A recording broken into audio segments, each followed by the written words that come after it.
नमस्कार अनि हार्दिक स्वागत छ सम्पूर्ण दर्शकवृन्दलाई प्रोग्राम हेलो नेपालमा।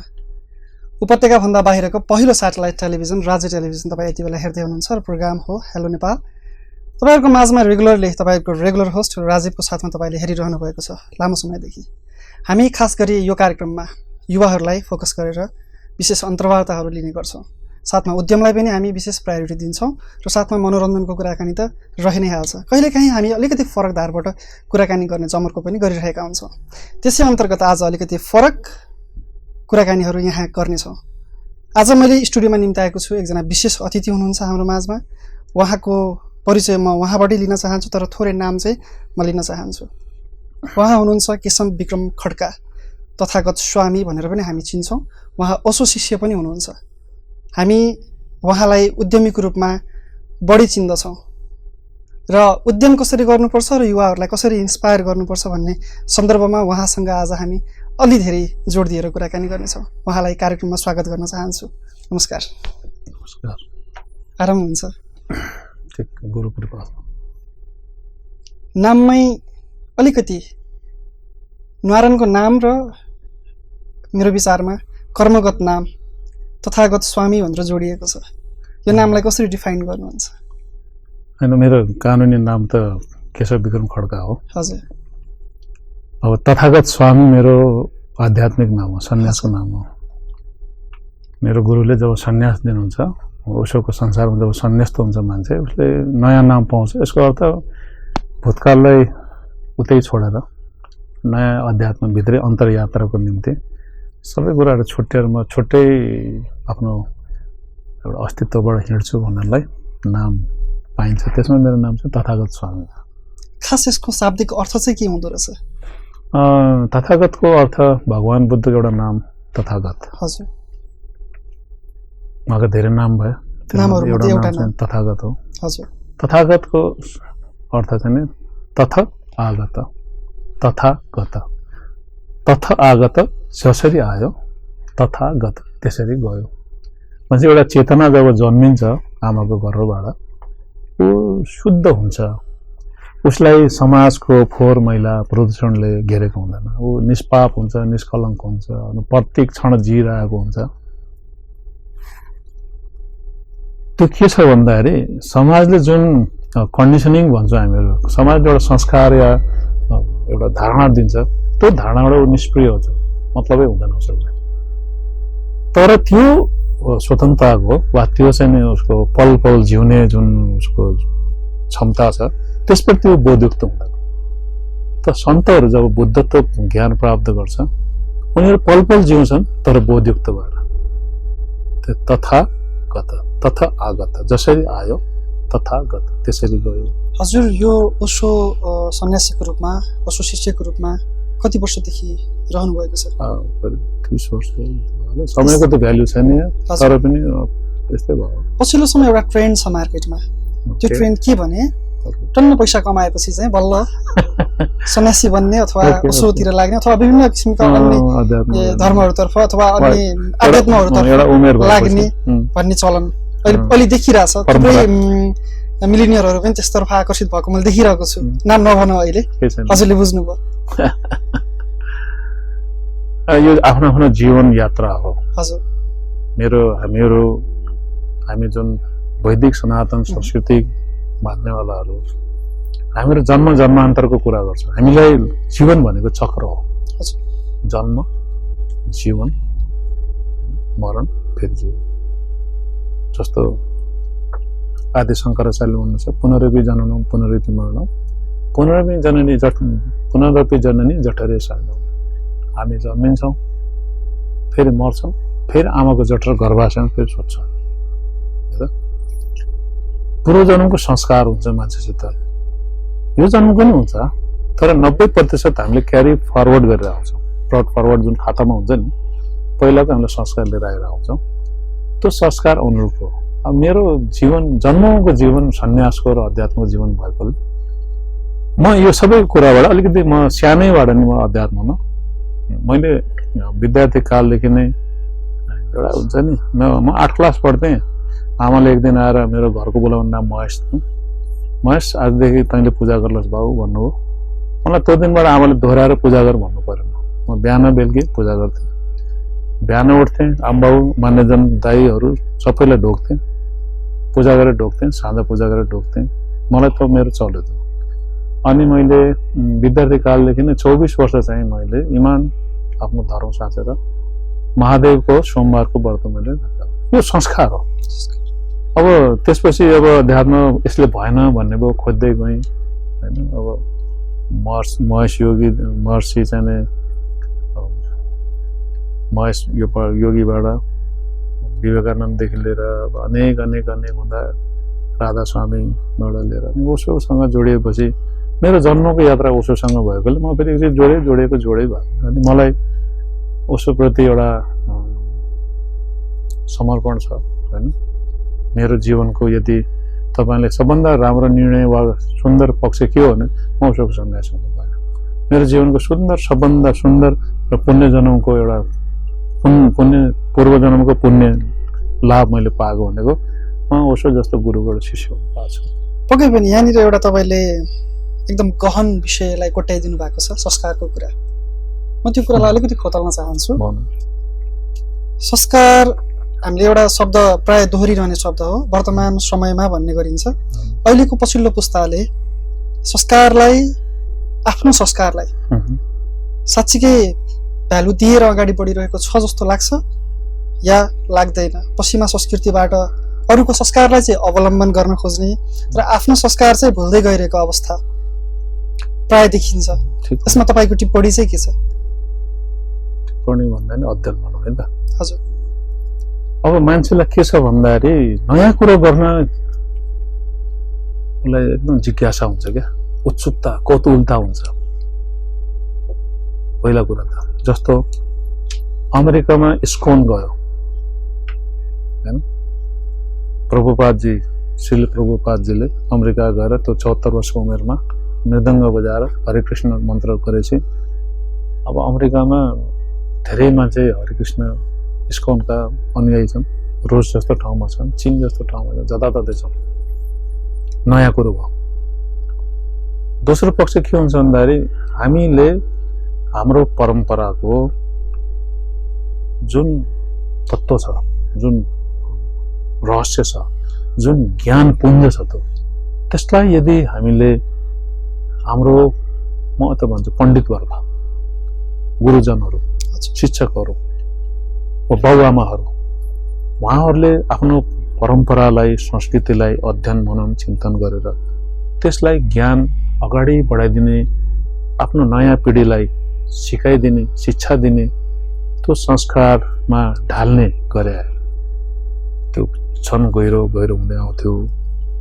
हाम्रो दुर्भाग्य के हो भन्दाखेरि अब शिक्षा दीक्षाको काम गर्ने भनेको ब्राह्मण वर्ग, ब्राह्मण भनेको मैले बाहुनलाई भनेन, ब्राह्मण वर्ग जसले ब्रह्मलाई जानेको छ ब्राह्मण भनेर, वा त्यसको अलिकति विकृत स्वरूप अलिकति बाहुन वर्ग जसले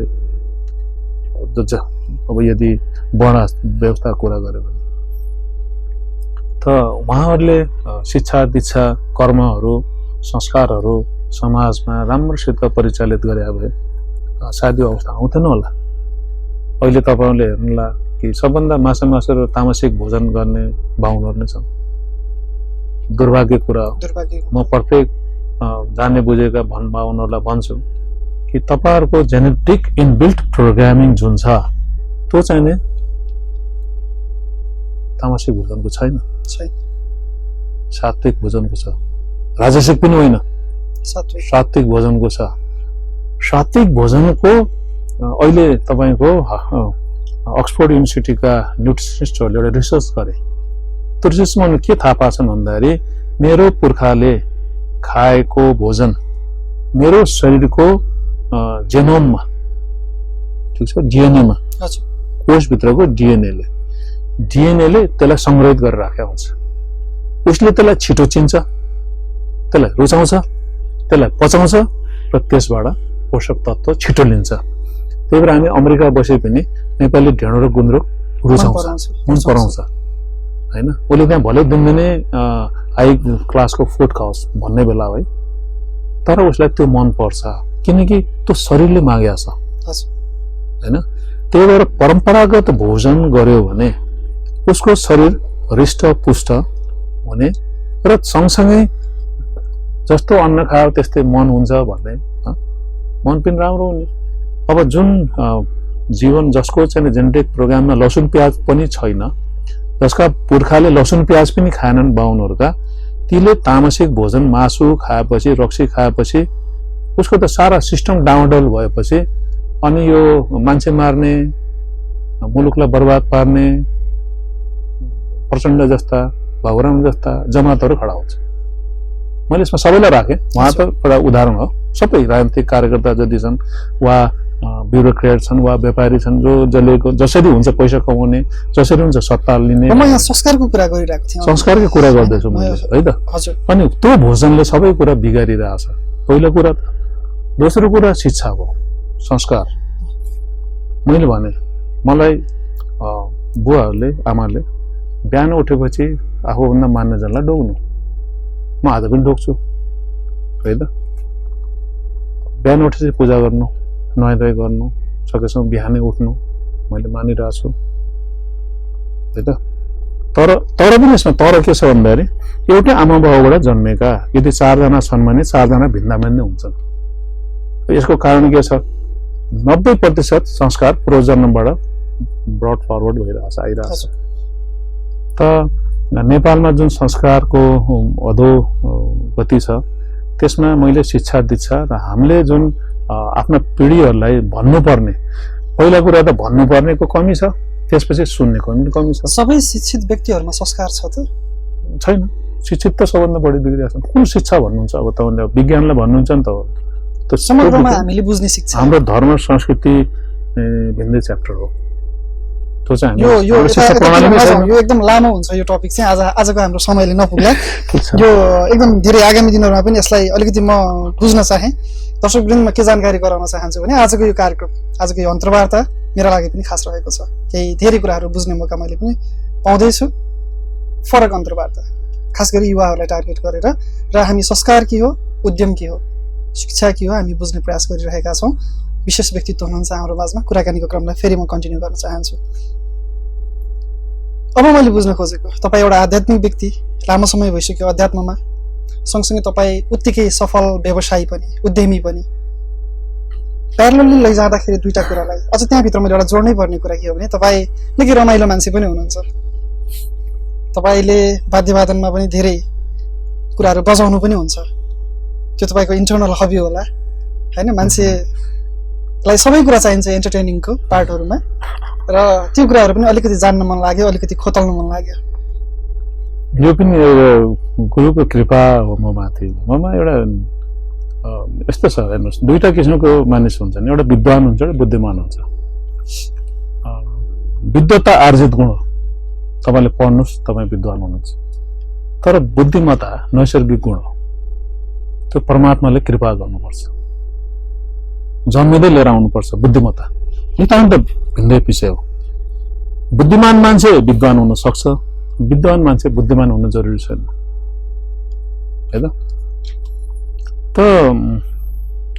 अब म एउटा नैसर्गिक प्रभुको कृपा हो म माथि। म सङ्गीतमा पनि अलि 10-12 बाजा बजाउँछु, तार वाद्य बजाउँछु, ताल वाद्य बजाउँछु, हार्मोनियमहरू बजाउँछु, धेरै बजाउँछु। मैले बाँसुरीबाट 9 वर्षको उमेरमा आइम्युज गरेँ मैले। अनि कविता कोर्छु, चित्र कोर्छु, नाच्छु। आज हामी कविता सुन्न पाउँछौँ? आज त मैले अस्ति भने ल्याउँथ्यो होला। अलि दुईटा लाइन चाहिँ म भनिदिन सक्छु होइन। दुईटा लाइन चाहिँ म अहिले नै भनिदिन्छु, फेरि बिर्सिन्छ भनेर। मैले एकचोटि एउटा कविता, मलाई मुलुकको साह्रै माया लाग्छ, आई डोन्ट नो मलाई किन लाग्छ यो कुरा। मैले चाहिँ एउटा कविताको एउटा शीर्षक, मलाई दुईटा लाइन चाहिँ म भन्छु कि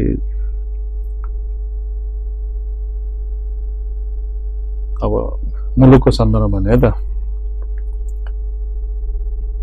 पुर्खाको उपहार हो यो मेरो प्यारो देश, मेरो जन्मने रक्षण, वंशजको नासो हो मेरो प्यारो देश, मेरो मर्ने चिहान। त यो देश पुर्खाको उपहार हो नि त हामीलाई। हामीले यसलाई त लगेर बुझाइदिनु छ नि त वंशजलाई, उसको नासो हो नि यो। आउने पिँढीले पनि उपयोग गर्न पाओस्, उसले पनि त्यसपछि आफ्नो नासो अरूलाई बुझाउँछ, बुझाउँदै जाने। यो त रोटेसन चलि नै रहन्छ। पुर्खाको उपहार हो यो मेरो प्यारो देश नेपाल, मेरो जन्मने रक्षण। वंशजको नासो हो मेरो यो प्यारो देश नेपाल, मेरो मर्न चिहान।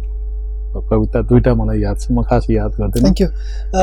अलराइट दर्शकवृन्द, तपाईँ हेर्दै हुनुहुन्छ उपत्यकाभन्दा बाहिरको पहिलो स्याटेलाइट टेलिभिजन राज्य टेलिभिजन र प्रोग्राम हो हेलो नेपाल। आज अलिकति फरक धारबाट कुराकानी जोडिरहेका छ तपाईँहरूको माझमा। उद्यम, आध्यात्म र परिवार, युवा र राजनीति, यी सबै विषयलाई समेटेर आजको निचोड हामी निकाल्नेछौँ। हेर्दै गर्नुहोला राज्य टेलिभिजन। यति बेला पनि छोटो व्यापारिक विश्रामतर्फ लाग्न चाहन्छु। अलराइट दर्शकवृन्द, पुनः स्वागत छ। यो छोटो व्यापारिक विश्रामपछि तपाईँ हेर्दै हुनुहुन्छ हेलो नेपाल, उपत्यकाभन्दा बाहिरको पहिलो स्याटेलाइट टेलिभिजन राज्य टेलिभिजन मार्फत एभ्रिडे 4 to 5 PM तपाईँहरूको माझमा आउने गर्छु। तपाईँको रेगुलर होस्ट राजीव। हामी हरेक दिन फरक फरक विधामा कुराकानी गर्ने गर्छौँ। हामी आइतबार खास गरी राजनीतिको कुराहरूलाई उठान गर्छौँ भने सोमबार साहित्य जगतको कुराकानीहरू गर्छौँ भने त्यसै गरेर मङ्गलबार चाहिँ हामी तपाईँका फोन कलसँगै केही विशेष फरक धारका अन्तर्वार्ताहरू गर्ने गर्छौँ। बुधबार उद्यमीहरूलाई जोड्छौँ भने बिहिबार तपाईँका कुराहरू सुन्छौँ।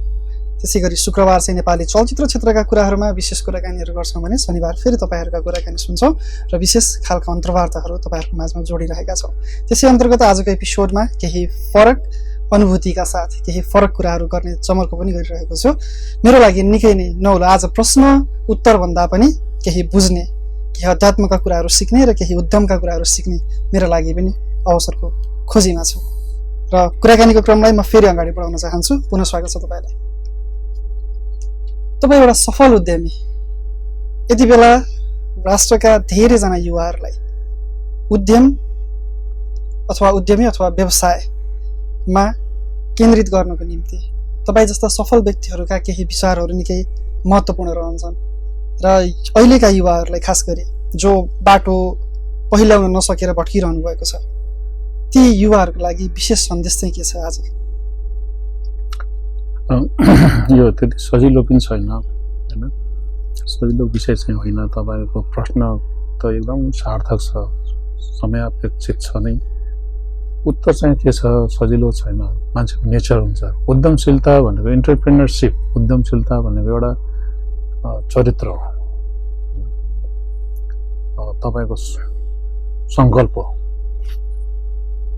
हेर्नुहोस्, जीवनमा मानिसलाई महत्त्वाकांक्षाले डराउँछ। तपाईँको महत्त्वाकांक्षा के छ? जस्तो अहङ्कार छ, क्रोध छ, काम छ, यी सबै नराम्रो कुरा भन्छ, होइन नराम्रो कुरा। तपाईँले यसलाई कहाँसम्मको सदुपयोग वा दुरुपयोग गर्नुहुन्छ? एउटा शब्द छ सम्यक। जस्तो काम वासना छ, काम वासना सृष्टि पनि त हो नि, तपाईँ हामी त्यसैको उपज त हो। आराम भयो काम वासना नडुबे गयो, शरीरै पाउँदैन। त्यस्तै क्रोध, क्रोध हरेक ठाउँ नराम्रो हुँदैन, क्रोधले रक्षा पनि गर्छ, क्रोध नभए रक्षै हुँदैन हाम्रो। त्यस्तै अहङ्कार पनि छ। सबैको आफ्नो आफ्नो ठाउँमा एउटा सम्यक भन्ने शब्द छ, त्यो एउटा सम्यकसम्म त सब ठिक छ। त्यस्तै महत्त्वाकांक्षाले डराउनु, पैसा कमाउनु पर्यो। पैसा कमाउनलाई म उद्यम गर्छु, म व्यवसाय गर्छु, म व्यापार गर्छु भन्नु र म जसरी हुन्छ पैसा कमाउनु फरक विषय छ, जुन अहिले नेपालमा हावी छ बढी। जसरी हुन्छ पैसा कमाउने, तपाईँले त्यसको लागि सही गलत केही नहेर्नु, तपाईँको नजर कहाँ छ, दृष्टि कहाँ छ, पैसामा छ। चाहे मुलुक बिकोस्, चाहे तपाईँको घर परिवार ध्वस्त होस्, चाहे समाज ध्वस्त होस्, चाहे मुलुकको भविष्य। जुन मैले अहिले एउटा कविताको लाइन सुनाएँ कि वंशजको नासो हो यो मेरो प्यारो देश नेपाल, मेरो मर्ने चिहान। वंशजको नासो हो यो पहिला कुरा। यो मर्ने चिहान हो मेरो, यो मर्ने, म यहीँ मर्ने हो, म यही जन्मेको, यही माटोमा मर्ने हो। र मर्दा म खाली हात जान्छु हेक्का भयो भने तपाईँले गलत काम त्यति साह्रो गर्नुहुन्न। तर तपाईँको महत्त्वाकांक्षा यदि अतिमा छ, आई हुक एन्ड क्रुक, म जसरी हुन्छ म पैसा कमाउँछु भने त्यो चाहिँ गलत हो फेरि। तर तपाईँभित्र एउटा सम्यक महत्त्वाकांक्षा, म धनी हुन्छु। धनी हुनु गौरवको विषय हो, धनी हुनु पुण्य हो। तपाईँ जो पाए उही मान्छे धनी हुन सक्दैन। त्यो धनी हुनलाई पुण्य चाहिन्छ। तर त्यो पुण्य क्यारी फरवर्ड हुन्छ कि हुन्न, मैले ब्रड फरवर्ड त भने, क्यारी फरवर्ड हुन्छ कि हुन्न त, है त? त्यो पनि एउटा विषय छ। तर तपाईँमा जब एउटा लगन हुन्छ, उद्यमशीलता हुन्छ, सङ्कल्प हुन्छ, म व्यवसाय गर्छु, म उद्यम गर्छु, मैले चाहिँ नि सही बाटोबाट म आर्थिक नेतृत्व लिन्छु, आर्थिक मेरो प्रगति गर्छु भनेपछि त्यो भित्र त्यो सङ्कल्पले एउटा ऊर्जा दिन्छ हामीलाई। र म युवाहरूलाई के भन्छु भन्दाखेरि तपाईँहरूले युवाहरूले समयको सदुपयोग गर्न सिक्नु पर्यो। बिहान 10 बजे से 11 बजेसम्म सुत्ने हैन, तपाईँ राति 12-1 बजेसम्म जाग्ने, अलि फुर्सदको टाइममा फेसबुक र चाहिँ त पब्जी हो कि के अचल टाइम किल गर्ने, पब्जी, टिकटक, फेसबुक किल गर्ने, त मलाई लाग्छ wastage of energy, wastage of time. अनि एउटा बाटो चाहिँ लिनुपर्छ। जस्तो म के भन्छु, तपाईँ प्रत्येक युवाले जसले उद्यम गर्न चाहनुहुन्छ एउटा आदर्श व्यक्ति बनाउनुपर्छ, एउटा मेन्टर राख्नुपर्छ, एउटा मार्गदर्शक चाहिँ समात्नुपर्छ। सपोज म कहाँ कोही युवाहरू आउँछन् भने मैले जाने कुरा गाइड गरिदिन सक्छु। एउटा करियर डेभलपमेन्टको कुरामा चाहिँ एउटा प्रश्न एउटा जवाफ अलिकति महत्त्वपूर्ण विषय बनेर आउँछ जहिले पनि। अ गुड मेन्टर चुज भनेर तपाईँले कोटाइहाल्नुभयो, त्यो कुरालाई उठाइहाल्नुभयो। अ गुड मेन्टर चुज जस्तै हामीले इक्जाम्पलहरू थुप्रै लिन सक्छौँ। एउटा राम्रो मेन्टर चुज गर्न नसक्यो भने युवाहरू त्यति राम्रो दिशामा जान सक्दैनन् भन्ने पनि छ। न मैले यसमा तपाईँलाई के भन्छु भन्दाखेरि पहिलो मेन्टर को? घरमा आमा, प्रथम गुरु, त्यसपछि बुवा, पालनकर्ता है। ब्रह्म पनि त्यही छ, विष्णु पनि त्यही छ है त। अब जुन व्यक्ति आफ्नो बाबुआमासित समय बिताउँछ, किनकि बाबुआमा भनेको जिउँदो किताब हो, पुस्तक हो। म चाहिँ नि मलाई त्यो कुरामा गर्व छ। म फुर्सद समयमा साथीभाइसित बिताएँ, म पिताजीसित बस्थेँ, पिताजीसित गफ गर्थेँ, पिताजीको कुरा सुन्थेँ, राति पिताजीको गोडा मोल्थेँ, एउटै उहाँले नभने पनि उहाँको सिरनमा पानी राखिदिन्थेँ। बिहान उठेर म बिहा गरेपछि पनि, इभन शिवरातको दिन पनि म बिहान उठेर पिताजीको सँग म 20-25 मिनट नसुती मलाई पुग्दै नपुग्ने, त्यो मेरो जीवन पर्यन्त चल्यो। र मेरो नाकमा आज पनि मेरो बुवाको पसिनाको भन्न छ है त। बाबुआमासित बस्ने, आफ्नो गुरुजनहरूलाई मान गर्ने, उनीहरूसित सिक्ने, वा कुनै एउटा सफल व्यक्ति जो धेरै कुराले ठिक छ, राम्रो काम गरिरहेछ, इट मिन्स होइन, अब गलत सलत गरिरहेला त मैले भनिनँ। अथवा जसले एउटा आदर्श जीवन जिइरहेछ उसलाई मेन्टर बनायो भने उसले गाइड गर्छ। मेरो पनि एकजना शिक्षक, मैले उहाँलाई मेरो व्यवसायिक गुरु भन्छु। म उहाँलाई ढोग्छु होइन, उहाँ ज्यापु हो, गोविन्द डङ्गोलजी हुनुहुन्छ, मैले उहाँलाई खुट्टा ढोग्छु। उहाँको छोराले गर्दैन उहाँ त्यो काम। अनि मेरो ब्रोसरमा मैले उहाँको नाम लेखेको छु। म अहिले पनि तपाईँको सार्वजनिक मञ्चबाट भन्दैछु मेरो उहाँ व्यवसायिक गुरु भनेर। मैले चाहिँ के छ भन्दाखेरि त्यो ग्रेटिच्युड हो मेरो, अभाव हो। त्यस्तै यदि युवाहरूले व्यवसाय गर्नु छ भने त्यो व्यावसायिक इन्भाइरोमेन्टमा उनीहरूले आफूलाई ढाल्नु पर्यो होइन। पक्कै पनि तपाईँ बसेर कस्तो हुन्छ भन्दाखेरि तपाईँ आज दिनभरि हामीले अध्यात्मको कुरा गऱ्यौँ भने साँझ सुत्दा पनि त्यही आउँछ, बिहान उठ्दा पनि त्यही आउँछ। यदि अहिले राजनीतिक कुरा गऱ्यौँ भने त्यही कुरा आउँछ। तपाईँले सफ्टवेयरको कुरा गर्नु भने युवाहरूले बसेर यदि प्रोडक्टिभिटीको कुरा गर्छ, इन्डस्ट्रीको कुरा गर्छ। अब नेपालमा के छ भन्दाखेरि एउटा कुनै मित्रले भन्दा म 1977मा एउटा एसियन इकोनोमिक रिभ्यू हङकङबाट निस्किन्छ, त अहिले पनि निस्किन्छ, मैले त्यसमा पढेको थिएँ कि why Nepalese are poor because we talk more about politics than economics. हामी दुईजना बस्यो भने हामी राजनीतिको कुरा गरिहाल्छौँ। हुन त अवस्था पनि त्यस्तै छ, अवस्था त्यस्तै भएर भ्रष्टाचार छ, राजनीतिको छ, यो छ, अनि हाम्रो पीडा त्यही छ। म ठ्याक्कै यो कुरालाई पोइन्ट आउट गर्न चाहेँ। हजुरको उद्यममा म अघि सोध्न आँटेको थिएँ, अब यो राजनीतिले कति एफेक्ट गर्यो भन्ने कुरामा म एकैछिन आउँछु। मैले उद्यमलाई नै जोड्न चाहेँ। हजुरले उद्यमलाई अँगाल्दै गर्दा उद्यम पहिला अँगाल्नु भयो या अध्यात्मलाई पहिला अँगाल्नु भयो? अब मैले अहिले पनि यहाँलाई भने मैले अध्यात्म, धर्म, कर्मकाण्डको जगत मैले विद्यार्थीकालले सुरु गरेछु, त्यो निश्चय पनि त्यो उयो। अनि तर मेरो ग्रोथ स्टेप बाई स्टेप भयो। म एकैचोटि सबै छोडेर आएको होइन। मैले 1 2 3 4 पढ्दै पढ्दै PhD नगरे पनि मास्टर पढ्दैछु हैन। म अहिले साधनाको जगतमा छु। म ध्यान गर्छु। म 4 घण्टा 5 घण्टा 6 घण्टा जति भ्याउँछु म दिनभरि मैले आफूलाई समय दिन्छु। दिउँसो म व्यवसाय गर्छु। म 100% त्यही नै व्यवसायमा हुन्छु। एउटा गुरुको कृपा म माथि अलिकति फरक धार छ मेरो जीवन अरूभन्दा। म चाहिँ नि अहिले यहाँ छु त म यहीँ छु। मैले फ्याक्ट्री बोकेको छैन, मैले केही पनि बोकेको छैन। तपाईको जे प्रश्न आउँछ मैले उत्तर दिइरहेको छु। म यहाँबाट छोड्छु त फेरि यसलाई छोडेर हिँड्छु। म गार्बेज बोकेर हिँड्दैन भन्छु क्या। म अहिले यहीँ छु, वर्तमानमा जिउने हो। ओशोको सारा देशमा के छ भन्दा वर्तमानमा जिउ। मनुष्य भूत र भविष्यमा दौडिरहेको छ उसको मन। तर जब वर्तमानमा जिउनुहुन्छ तपाईको जीवन सुन्दर हुन्छ। त्यो अर्कै छ त्यसको।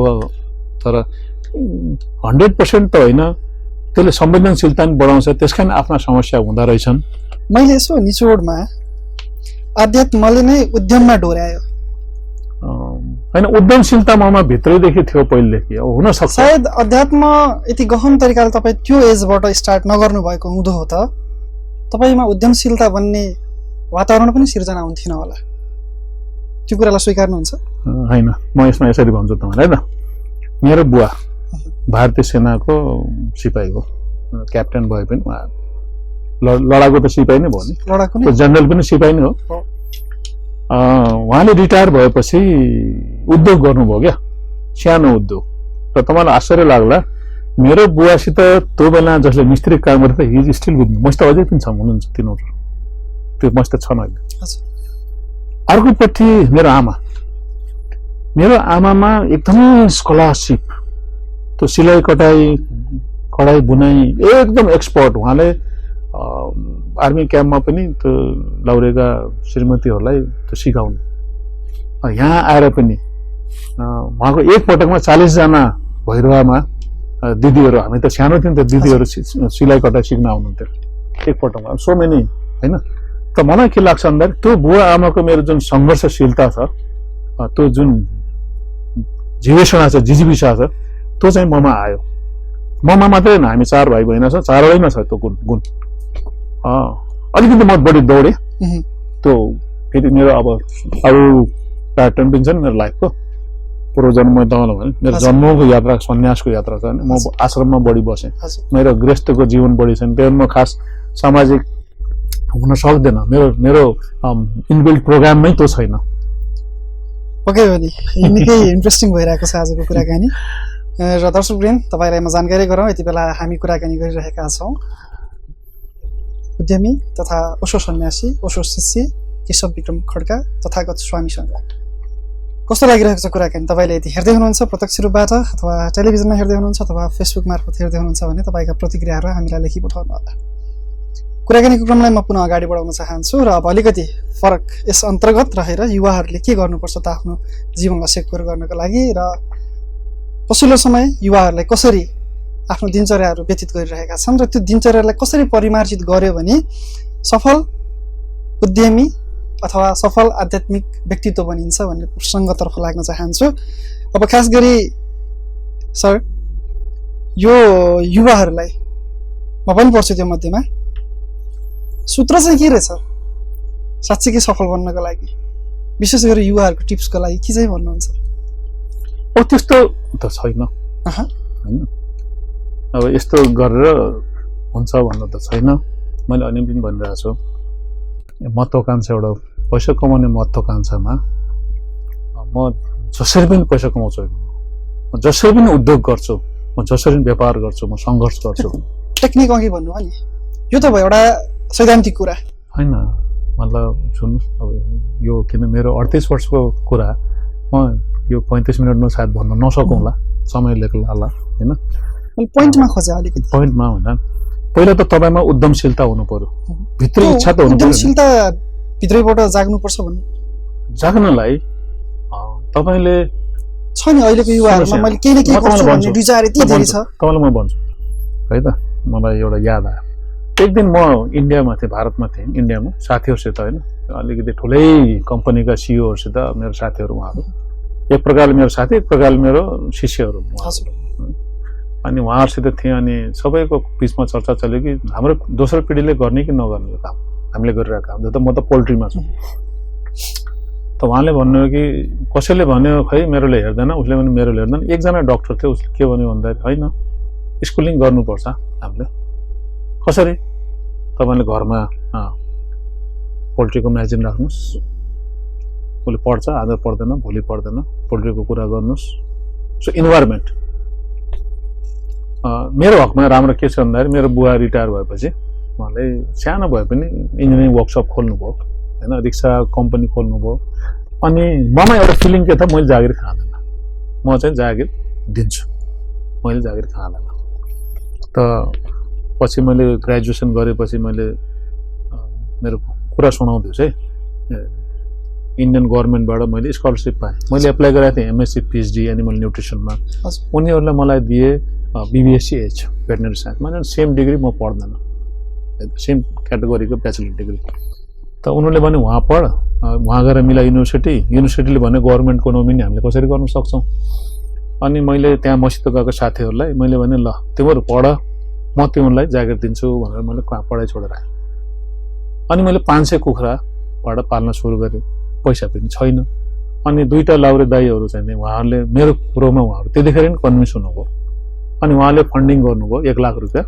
33,333 रुपियाँको ऋण बोकेर मैले काम सुरु गरेँ मैले काम सुरु गरेँ होइन अब त्यसको कथा त धेरै कथा छ तर के छ भन्दाखेरि मैले काम सुरु गरेँ र मैले त्यसलाई छोडिनँ यो कुरा त युवाहरूले पनि के छ भन्दाखेरि काम सुरु गरेपछि यदि तत्कालै रिजल्ट खोज्छ भने त गाह्रो छ आज मलाई हेरेर भएन क्या स्वामीजी विदेश जानुहुन्छ स्वामीसित यतिवटा गाडी छ यतिवटा घर छ यस्तो इन्डस्ट्री छ त्यो आजको टार्गेट हेरेर भएन स्वामीजीले के गर्नुभएको थियो त्यो बेलामा त्यसबाट सिक्ने हो किनकि कुनै पनि बच्चा अब तपाईँ हामी यो एकैचोटि जन्मेन नि त हामी कुनै बेला भ्रुण थियो होला कुनै बेला सुक्रिकिट अन्डा अलग अलग थियो होला त्यहाँबाट आउँदै गयो आज यहाँ छौँ भने होइन हामी कलाप्स हुन्छ कुनै दिन गएर त त्यस्तो समय आउँछ नि त सबै कुराको एउटा त्यसको सिस्टम छ जसले इन्स्ट्यान्ट खोज्छ उसलाई इस्यु हो नभए काम गर्नुपर्छ म यहाँनिर अझ एउटा पोइन्टमा जान खोजेको के भन्दाखेरि उद्यमको कुरा गर्दै गर्दा सबैजनालाई एन्टरप्रेन्योर बन्नु जरुरी छ अहिलेको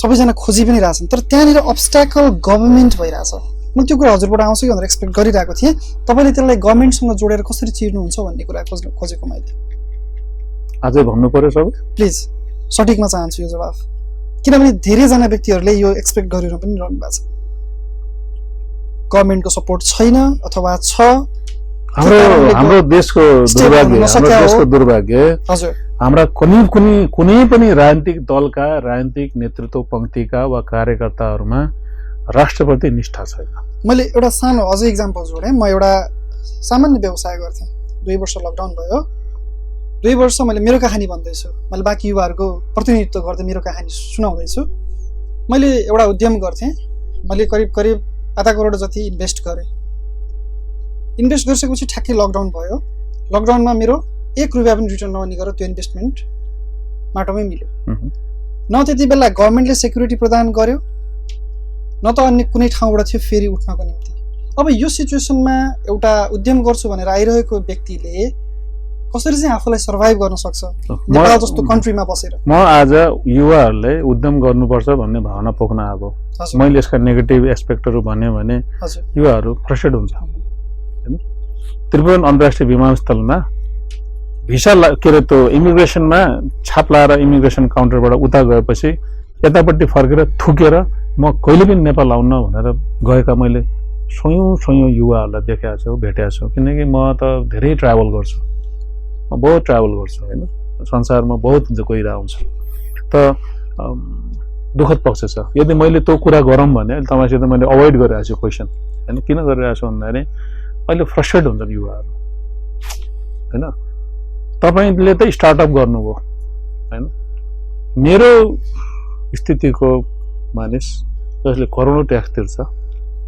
सयौंलाई प्रत्यक्ष रोजगार दिएको छ हजारौं अप्रत्यक्ष रूपले रोजगारमा छन् म त यो देश छोडेर जाउँ भन्ने सोच्छु माइग्रेट गर्न खोज्छु इट्स अ बिटर फ्याक्ट मैले धेरैचोटि हाम्रो अधिकारीहरूलाई नेताहरूलाई भनेको छु तपाईलाई के लाग्छ तथागत स्वामी केशव विग्न खड्का एउटा सफल व्यवसायी हो उद्यमी हो एउटा उद्यमी जो इस्टाब्लिस उद्यमी छ, and I am 60 years old होइन, 60 वर्षको मान्छे जसले यो सपना देखेको छ कि यो मेरो कम्पनी नेपालमा बेस भएर ग्लोबल होस्, म एनआरएन हुन चाहँदैन है त। अब कतिपय हाम्रा म नाम काट्दैन आजलाई, नेक्स्ट टाइम त म नामै खोलेर भनिदिउँला, मलाई त्यति हिम्मत छ होइन, कि जसले जसले यो देशलाई ध्वस्त बनाइरहेका छन् तिनको नाम भन्न मलाई गाह्रो छैन। मैले आज भन्न चाहँदैन यो कुराहरू, नबोलौँ। मुख्य कुरा छ हामीसित दुईटा अप्सन छ, फाइट अर फ्लाइट।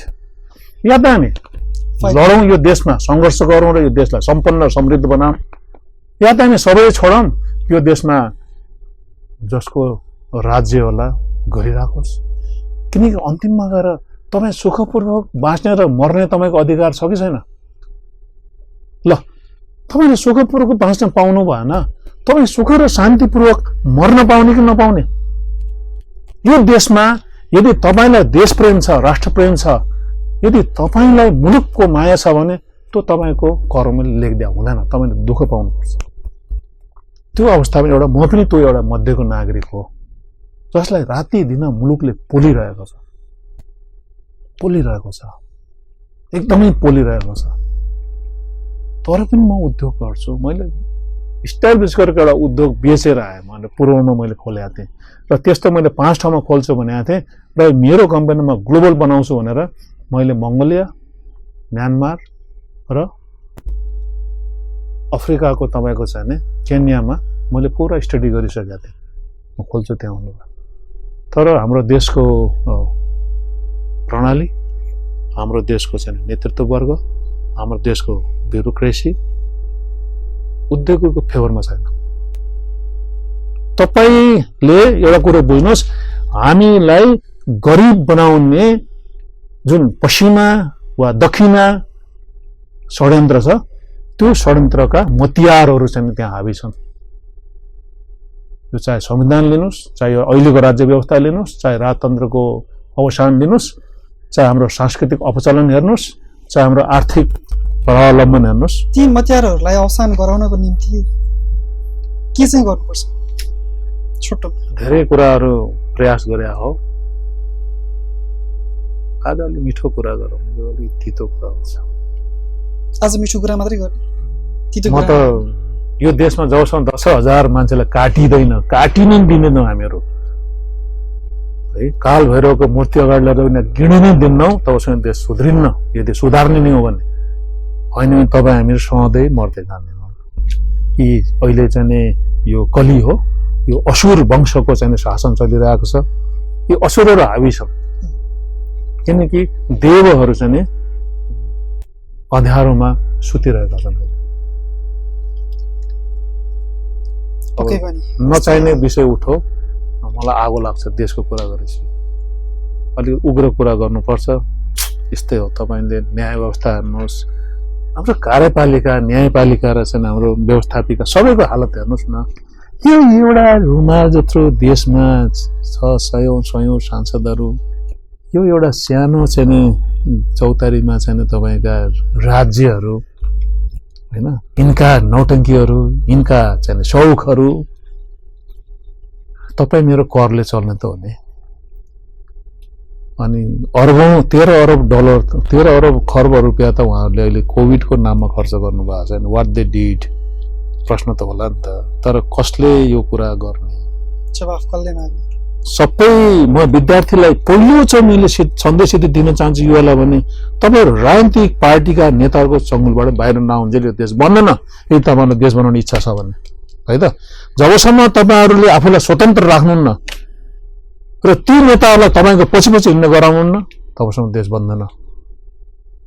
जबसम्म जनताले असल व्यक्ति चुन्दैन, पार्टीको आधारमा भोट दिन्छ, पार्टीले कुकुर उठाएर भोट दिन्छ, पार्टीले ढाका उठाएर भोट दिएछ, पार्टीले गधा उठाएर भोट दिएछ, तपाईँ झेल्ने यही त हो नि। तपाईँले के झेल्नु छ त?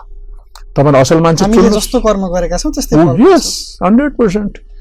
त जहाँ जस्तो भन्यो नि, मैले अहिले मित्र मेरो अफिसमा आउनु थियो, तपाईँ मेरो अफिसमा आउनु भएको छैन? त्यहाँ भैरवकोदेखि लिएर पृथ्वीनारायण शाह, मेरो गुरुको, ओशोको, भगवान् बुद्धको सबैको फोटो छ होइन। पृथ्वीनारायण शाहको फोटोमा हामीहरू थुक्छौँ, मुच्छौँ क्या, हाम्रो क्यारेक्टर। अनि त्यो नालायकहरूले अनि अमेरिका र चाहिँ स्विजरल्यान्डको सपना देखेर हुन्छ भने तपाईले माटो मुस्नुहुन्छ अनि गहुँको रोटीको स्वाद पाउन मकैको रोटीको स्वाद पाउन पाए हुन्थ्यो भनेर हुन्छ नो कदापि हुँदैन सम्भवै छैन हैन जुन देशको निर्माता जसले आज नेपाली भनेर चिना हामीलाई आज हामी गर्व गर्छौं म नेपाली भनेर अनि उसलाई थुक्छौं कृतज्ञता अनि जसले राष्ट्र निर्मातालाई थुक्छ उसले गृह निर्माताले पनि थुक्छ आफ्नो आम्बाले पनि थुक्छ यो त चाहिँ संस्कार त्यही त्यो त सिक्ने हो नि गइराछ नि त्यही त आउने हो नि त्यही भएर मलाई अघि संस्कारको कुरा जोडे स्टार्टिङमा हेर्नुस् तपाईले अब यो कुरा भन्ने अनि म धेरैचोटि आउनुपर्छ तपाईका अब धेरैचोटि आउनुपर्छ घण्टौं बोल्नुपर्छ आजको कार्यक्रमको अन्त्यतर्फ छौं तर तपाईसँग फेरि आगामी दिनमा चाहिँ अझै धेरै लामो भलाकुसारी गर्ने मेरो पनि इच्छा छ र त्यो समय पनि मिलोस् र अन्त्यमा मैले सोध्न चाहेको